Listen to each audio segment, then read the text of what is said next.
vis-à-vis des couches vulnérables.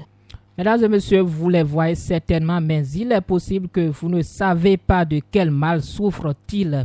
Perte partielle ou définitive de la mémoire, difficulté à reconnaître les objets et altération de l'interaction avec l'entourage. Ce sont les principales caractéristiques de la maladie d'Alzheimer. 8 millions de nouveaux cas sont enregistrés chaque année pour environ 1 million de décès. Demain, 21 septembre, c'est la journée internationale de lutte contre l'Alzheimer, je le disais en titre.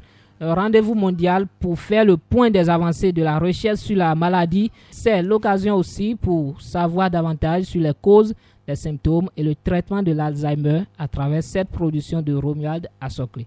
La maladie d'Alzheimer touche 35 millions de personnes dans le monde et ce chiffre devrait doubler tous les 20 ans selon la Fédération internationale des associations Alzheimer. C'est le résultat de la destruction progressive des neurones du cerveau. Elle s'installe généralement avec l'âge et peut provenir des mutations génétiques. Dr Blaireau Tétan, médecin en spécialisation en neuropsychiatrie. Un âge élevé, déjà à partir de 50 ans, lorsqu'on va vers la soixantaine, 65 ans.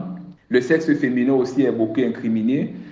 Également des antécédents familiaux de la même maladie, de la maladie d'Alzheimer, des antécédents familiaux de la trisomie 21, une hypertension artérielle, surtout lorsque elle n'est pas bien traitée ou bien suivie, le diabète, et aussi un contexte de dépression répétée. L'altération de la mémoire constitue le tout premier symptôme de l'Alzheimer. Plus tard, le malade perd son autonomie et présente des troubles de comportement. Dr Hikmat Agbarin, médecin. Les premiers symptômes de cette maladie seront des troubles de la mémoire, avec une incapacité à acquérir de nouvelles informations. Associé à ces troubles mnésiques, on aura l'absence de conscience de la maladie, ce qu'on appelle une anosognosie.